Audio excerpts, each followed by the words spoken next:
வணக்கம். நான் கஸ்தூரி மாசிலன். உங்களோடு சில நிமிடங்கள். வலியை ரசிக்கவும் ருசிக்கவும் கற்றுக்கொள்ளுதல் நமக்கு சிறப்பை தரும். செத்தால் வலிக்காது, ஆனால் நாம் உயிரோடு இருக்கின்றோம், வலிக்கத்தான் செய்யும். அந்த வலிதான் நாம் உயிரோடு இருக்கின்றோம் என்பதை உணர்த்துகின்றது.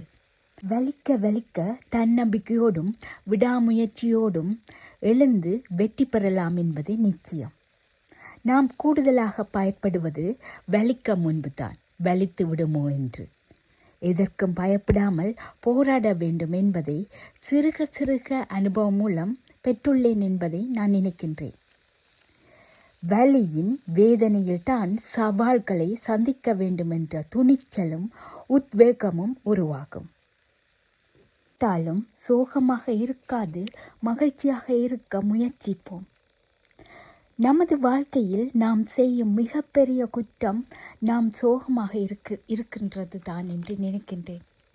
நமது வாழ்க்கையில் வலியோ கெட்டதோ நடந்துட்டு என்றால் நம்பிக்கையோடும் மனம் விடாமலும் இருக்க முயல வேண்டும். அப்படி இருந்தால் எல்லாம் நல்லபடியாக நடக்கும் என்பதை எடுத்து சொல்லும் ஒரு கதையை உங்களோடு பகிர்ந்து கொள்ள நினைக்கின்றேன். முன்னொரு காலத்தில் மலையை ஒட்டிய ஒரு சிறிய கிராமத்தில் துறவி ஒருவர் வாழ்ந்து வந்தார். அவருடைய ஞானம் பரந்ததாக இருந்தது. கிராமவாசிகள் எப்போதும் அவருடைய ஆலோசனைகளை பெற்று சிறப்பான ஒரு வாழ்க்கையை நடாத்தி வந்தார்கள்.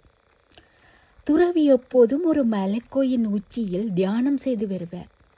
ஒரு நாள் தியானம் செய்து கொண்டிருக்கும் போது ஒரு இளைஞர் துறவியை பார்க்க வந்தார். தன்னுடைய வேதனையான கதைகளை கூறினார். தான் பல கஷ்டங்களை அனுபவிப்பதாகவும் அதிலிருந்து தன்னை விடுவிக்க முடியவில்லை என்று கூறி கவலைப்பட்டார். தனக்கு ஏதாவது ஒரு ஆலோசனையை தருமாறு கேட்டுக்கொண்டார். அப்போது அந்த துறவி அந்த இளைஞனை நோக்கி, நான் எனது இளமை காலத்தில் பெற்ற ஒரு அனுபவத்தை கூறுகின்றேன், அந்த சம்பவத்தில் உங்களுக்கான பதில் கிடைக்கலாம் என்று கூறி தன்னுடைய கதையை கூறத் தொடங்கினார்.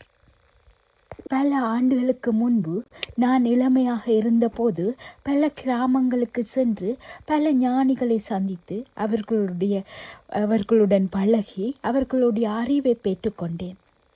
பின்பு ஒரு நாள் செங்குத்தான மற்றும் பாறைகள் நிறைந்த மலையை கண்டேன். அதில் பயணம் செய்ய ஆரம்பித்தேன். பல முறை தடுமாறி விழுந்தேன்.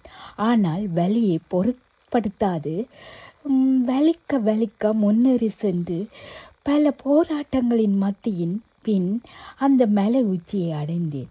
கீழே உள்ள அழகிய காட்சியை கண்டு சந்தோஷப்பட்டேன். அப்போது அங்கே நான் மட்டும் இல்லை, வேறு ஒருவர் இருப்பதை உணர்ந்தேன். திரும்பி பார்த்தபோது அங்கே பார்வையற்ற முதியவர் ஒருவர் அமர்ந்திருந்தார். அவரை பார்த்து நான் கேட்டேன், எப்படி இங்கே வந்தீர்கள் என்று. அப்போ அவர் புன்னகையுடன், நான் கண் தெரியாத குருடன், நான் என் கால்களையும் கைகளையும் நம்பி வந்தேன். நான் பாதைகளை பார்க்கவில்லை, கற்களையும் போராட்டங்களையும் மட்டுமே உணர்ந்தேன் என்றார்.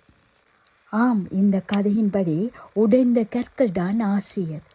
மற்றும் பொறுமை, வலிமை, விடாமுயற்சி இல்லாமல் எதையும் கற்றுக்கொள்ள முடியாது. பாதை எளிமையாக இருந்தால் அந்த பயணத்தின் முக்கியத்துவம் எம்மால் உணர முடியாது. ஆகவே வாழ்க்கையும் அப்படித்தான்.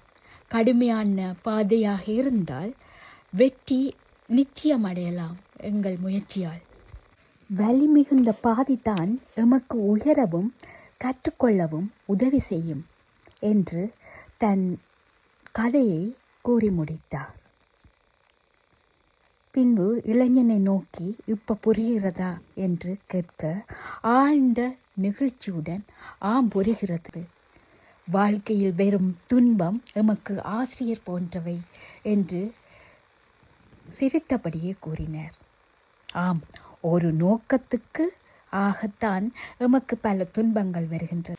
ஆகவே வலியை ரசிக்கவும் ருசிக்கவும் கற்றுக்கொள்வோம். இந்த கதை எமக்கு உணர்த்துறது, வலி எப்போதும் எமக்கு ஒரு பாடத்தை கற்றுத்தரும் என்று.